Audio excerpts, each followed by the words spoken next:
एक छोटे से शहर में एक परिवार रहता था, जिसमें रिंकू, उसकी बीवी रिंकी, उनके 2 बच्चे चिंकी और चिंकू रहते थे। रिंकू कपड़े की फैक्ट्री में काम किया करता था।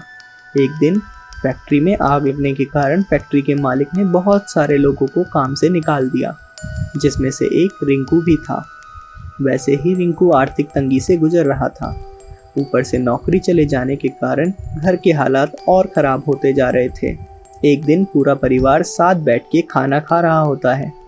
तब कमला रिंकू से बोलती है, अजी सुनते हो, घर का राशन खत्म होने वाला है। बस 3-4 दिन का ही राशन बचा हुआ है। क्या करूं? कुछ समझ नहीं आ रहा है। कहीं कोई नौकरी भी तो नहीं मिल रही है। अभी तो घर का किराया भी देना है। अगर कोई नौकरी नहीं मिली तो हम सड़क पे आ जाएंगे। परेशान मत होइए पापा, आप ही तो कहते थे भगवान कोई ना कोई रास्ता जरूर निकाल देंगे। अगले ही दिन सुबह पड़ोस की एक औरत रिंकू के घर आती है। सब लोग उन्हें प्यार से मौसी बुलाते थे। वह बहुत अच्छे पैसे वाले घर से थी और अक्सर लोगों की मदद किया करती थी। अरे रिंकी, मैंने सुना है कि रिंकू की नौकरी चली गई है और तुम्हारे घर के हालात भी कुछ ठीक नहीं चल रहे हैं। जी मौसी, बस मैं आपको क्या बताऊं, इस वक्त हम किस बुरे हालातों से गुजर रहे हैं। परेशान मत हो रिंकी, सब ठीक हो जाएगा। एक काम करो, तुम लोग मेरे गांव चले जाओ।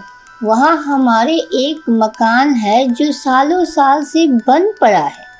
तुम्हारे घर की हालात जब तक ठीक नहीं हो जाते, तुम लोग आराम से वहाँ रहो। बस उस घर में ऊपर की मंजिल पर एक बंद कमरा है, उसे मत खोलना।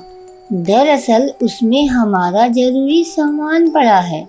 और रही रिंकू की नौकरी की बात, तो उसके लिए भी परेशान होने की बिल्कुल ज़रूरत नहीं है। उस गांव में जो स्कूल है, मैं उसके प्रिंसिपल को बहुत अच्छे से जानती हूँ। मैं उनको बोल के रिंकू को किसी न किसी काम में वहाँ लगवा ही दूँगी। और तुम लोग चिंकी और चिंकू को भी उसी स्कूल में पढ़ा सकते हो। ये तो बहुत अच्छा रहेगा मौसी, आपका ये एहसान हम कभी नहीं भूलेंगे। रिंकी रिंकू के घर आते ही उसे सारी बातें बताती है। रिंकू की खुशी का तो कोई ठिकाना ही नहीं होता। ऐसा लग रहा था मानो जैसे जादू से उनकी सारी मुश्किलें छूमंतर हो गई। पर वो इस बात से बिल्कुल अनजान थे कि उनकी मुश्किलें तो उनका कहीं और ही इंतजार कर रही है। रिंकी, तुम आज ही सारा सामान बांध लो, हम कल सुबह ही वहाँ के लिए निकल जाएंगे। अगले दिन पूरा परिवार ही गांव के लिए निकल जाता है। गांव पहुंचते पहुंचते उनको शाम हो जाती है। गांव पहुंचते ही रिंकू उस एड्रेस को ढूंढने लगता है। तभी उन्हें एक आदमी मिलता है। भाई साहब, जरा ये पता तो बताना। दरअसल हम इस गांव में नए हैं, तो हमें इस गांव का कुछ पता नहीं है। तुम लोग यहाँ क्यों जा रहे हो? तुम लोगों को क्या पता नहीं कि ये घर सालों से बंद पड़ा है और बंद घरों में अक्सर भूत अपना डेरा डाल लेते हैं। भूत वूत कुछ नहीं होता भाई, तुम बस हमें ये बता दो कि कहाँ जाना पड़ेगा। हम बहुत दूर से आए हैं और बहुत थक भी गए हैं। ठीक है, मुझे क्या, जब तुम्हें ही अपने और अपने परिवार की कोई फिक्र नहीं है तो ऐसा करो, तुम यहाँ से सीधे चले जाओ और वहाँ से बाईं तरफ मुड़ जाना। वहीं पे एक पीपल का पेड़ दिखेगा जिसके बिल्कुल सामने ही ये घर है। रिंकू अपने परिवार के साथ उस घर तक पहुँच जाता है। घर देख के साफ पता लग रहा होता है कि वहाँ कई सालों से कोई झांका भी नहीं है। ये तो कितना पुराना घर है माँ, और कितना डरावना भी। इतने बुरे वक्त में हमें ये घर रहने को मिल गया, यही बहुत है। इसकी साफ सफाई कर लेंगे तो ये भी अच्छा दिखने लगेगा। चलो अब यहाँ खड़े रह के बातें मत करो और जल्दी अंदर चलो। रिंकू जैसे ही उस घर का दरवाजा खोलता है तो घर में तेज हवाएं चलने लगती हैं। बाहर तो पेड़ का एक पत्ता भी नहीं हिल रहा है, और यहाँ इतनी तेज हवाएं कैसे चल रही हैं? क्योंकि यहाँ पे भूत है। चिंकी चिंकू के पीछे चिल्लाते हुए भागती है।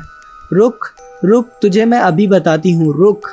चिंकू सीढ़ियों से भागता हुआ ऊपर वाली मंजिल पे पहुंच जाता है। चिंकी भी चिंकू को पकड़ने के लिए उसके पीछे पीछे भाग रही होती है। चिंकू को अचानक से किसी औरत के रोने की आवाज़ें सुनाई देती हैं। चिंकू वहीं रुक जाता है और ध्यान से सुनने लगता है उस आवाज़ को, और आवाज़ फिर अचानक से बंद हो जाती है। क्या हुआ चिंकू, थक गए क्या? नहीं दीदी, मुझे अचानक से किसी औरत के रोने की आवाज सुनाई पड़ी, इसीलिए मैं रुक गया था। इतनी रात को कौन रो रहा होगा? जरूर तूने किसी बिल्ली की आवाज सुनी होगी और तुझे लग रहा है कोई औरत रो रही है। अब चल नीचे, कुछ खा के सो जाते हैं। चिंकू चिंकी को बहुत समझाता है, पर चिंकी उसकी एक नहीं सुनती। उसे लगता है कि चिंकू ये सब उसे डराने के लिए कर रहा है। चिंकी उसकी बात पर ध्यान नहीं देती और वापस नीचे चली जाती है। चिंकू भी नीचे जा ही रहा होता है और अचानक उसकी नज़र एक बंद कमरे पे चली जाती है, जिस पे एक ताला है और उस ताले पे एक लाल रंग का कपड़ा भी बंधा होता है। लगता है ये वही कमरा है जिसके बारे में मौसी जी माँ को बता रही थी। ऐसा क्या जरूरी सामान रखा है इस कमरे में जो इस पर इतना बड़ा ताला लगा रखा है? तुझे इतने सोचने की जरूरत नहीं है। मौसी जी ने हमें इस कमरे में जाने से मना किया है, तो बस हमें इस बात का ध्यान रखना चाहिए। रात को सब खाना खा के सोने चले जाते हैं। आधी रात को एक अजीब सी खटखट की आवाज से चिंकी की अचानक आंख खुल जाती है। चिंकू जल्दी उठ, जरा देख के तो ये आवाज कहाँ से आ रही है? मुझे सोने दो दी, मुझे बहुत तेज नींद आ रही है, आप खुद जाके देख लो। चिंकी डरते हुए अपने बेड से खड़ी होती है और ध्यान से उस आवाज को सुनने की कोशिश करती है। आवाज बाथरूम से आ रही होती है। चिंकी बाथरूम का दरवाजा खोलती है और डरते डरते उसमें झांकती है। जैसे ही वो अंदर देखती है, उसके होश उड़ जाते हैं। बाथरूम में पड़ा वाइपर अपने आप दीवार पे जोर जोर से टकरा रहा होता है। चिंकी डर के मारे पसीना पसीना हो जाती है और भागते हुए अपनी मम्मी पापा के पास जाती है। मम्मी पापा जल्दी उठो। क्या हुआ चिंकी, तुम इतना घबराई हुई क्यों हो?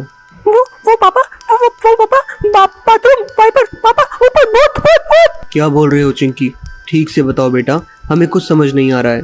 तभी चिंकू भी वहाँ चला आता है।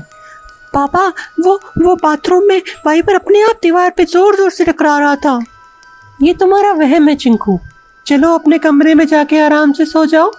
जब कल उठोगे तो सब बुरे सपने की तरह खुद ही भूल जाओगे। चिंकी और चिंकू अपने कमरे में सोने चले जाते हैं। 2-3 दिन तक सब कुछ ठीक रहता है, पर अचानक चिंकी को किसी के रोने की आवाज़ आती है। वह उठ के अपने कमरे के बाहर आके देखती है तो बाहर कोई नहीं होता, पर रोने की आवाज़ अभी भी आ रही होती है। चिंकी थोड़ा और ध्यान से सुनती है तो उसे वो आवाज़ उस बंद पड़े कमरे के अंदर से सुनाई देती है। जैसे ही पिंकी दरवाजे से कान लगा के और ध्यान से सुनने की कोशिश करती है, अचानक आवाज़ बंद हो जाती है। चिंकी डर के मारे अपने कमरे में भाग जाती है, पर रात भर वो उस बंद कमरे के बारे में सोचती रहती है। चिंकी जब सुबह उठती है तो उसे लगता है जैसे रात को जो कुछ भी हुआ वो सब उसका वहम था और वो इस बारे में किसी को नहीं बताती। एक दिन चिंकू उस बंद कमरे के बाहर बॉल से खेल रहा होता है। वो उस कमरे के बाहर से झांकने की कोशिश करता है, पर कुछ दिखाई नहीं देता। रात को सब सो रहे होते हैं, तब चिंकू के दिमाग में बंद कमरा घूम रहा होता है। फिर वो उस कमरे के बाहर जाता है। मैं इस ताले को कैसे खोलूं? मैं कुछ देखता हूँ जिससे मैं इस ताले को तोड़ सकूं।